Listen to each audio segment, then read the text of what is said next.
Hey guys, in this video we're going to take a look at how you can arrange tabs by title or by website in Safari web browser on the iPhone 14 series.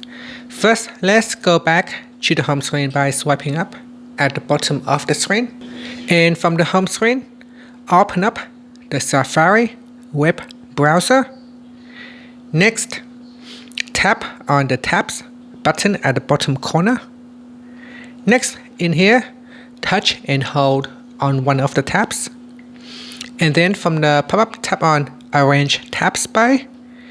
In here, you could select Arrange Tabs by Title or Arrange Tabs by Website.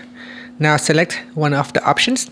So I'm going to select Arrange Tabs by Title. So we'll arrange by title. And if you want to arrange by website, you would choose Arrange Tabs by Website.